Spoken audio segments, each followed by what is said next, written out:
अपनी बात। हम कार्यकर्ता के रूप में पहली बार मिले हैं। अ, विद्यापीठ का इस वर्ष का कार्य शुरू हुए ठीक 1 महीना बीता है। हम सब लोग विशेष रूप से वृत्त निवेदन के रूप में ही इस बार जुड़े हैं।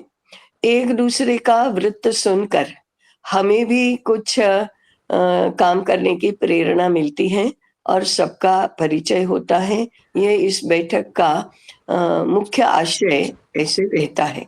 कुल मिलाकर विद्यापीठ में क्या चल रहा है, इसकी जानकारी मिलना, ये भी एक दूसरा उद्देश्य रहता है।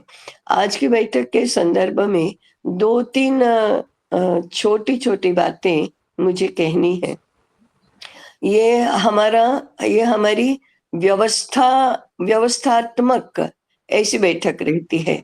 कुछ हमारी बैठकें रहती हैं, वो शिक्षण की रहती हैं। तो हम शिक्षण वर्ग ऐसा कहेंगे उनको। और इसको मैं तो बिज़नेस मीटिंग कहती हूँ, परंतु हमारे साथियों को ये शब्द अच्छा नहीं लगता। ये व्यवस्था बैठकें होती हैं, ऐसा हम कहते हैं।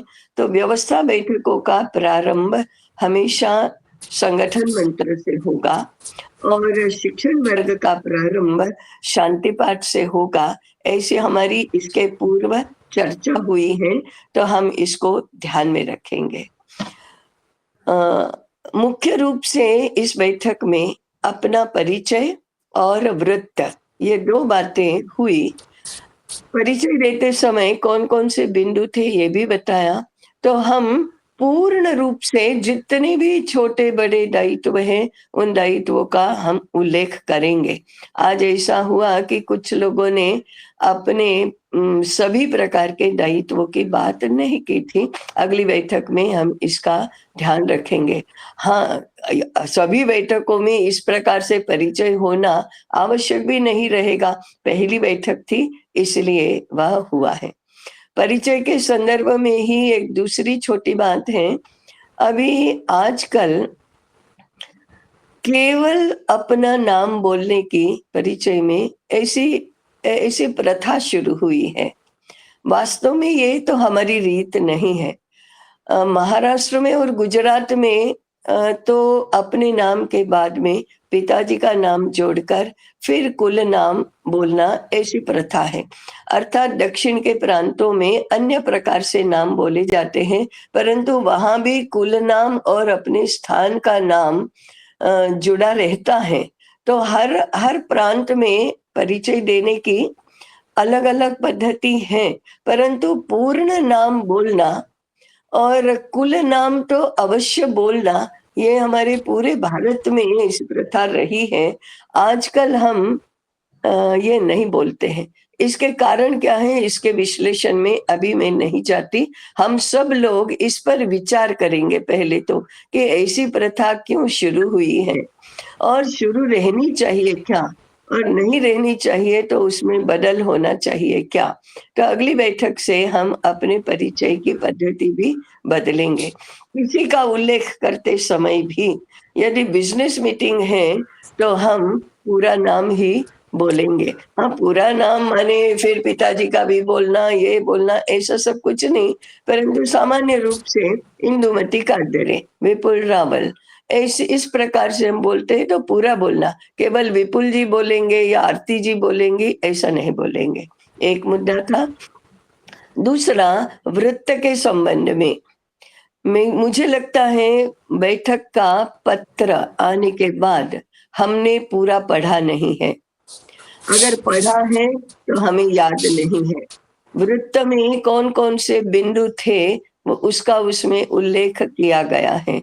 तो हम लोग पूरा पत्र पढ़कर वृत्त में जो-जो भी अपेक्षित है, वह सब कुछ बताएँगे।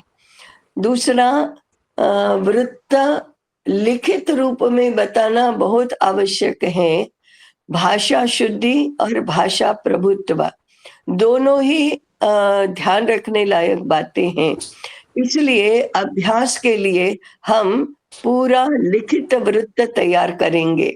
भले ही हमें मौखिक रूप में सब याद रहता हो, मुझे उसकी शिकायत नहीं है, परंतु लिखित रूप में वृत्त प्रस्तुत करते समय इन दोनों बातों का ध्यान रखेंगे। एक तो कौन से शब्द प्रयुक्त करना, इसका ध्यान रखना, व्याकरण की दृष्टि से वाक्य पूर्ण होना, इसका ध्यान रखना, क्रम से वाक्य एक के बाद दूसरा आए, मुद्दे भी एक के बाद दूसरे आए और संक्षेप में लिखना, अनावश्यक पुनरावृत्ति नहीं करना, ये सारी बातें बहुत ही आवश्यक होती हैं। ये हमारा बिज़नेस मीटिंग का भी शिक्षण का हिस्सा है, इसको हम अवश्य ध्यान में रखेंगे। अगले महीने का वृत्त लिखित और ये सारी बातें ध्यान में रखकर हम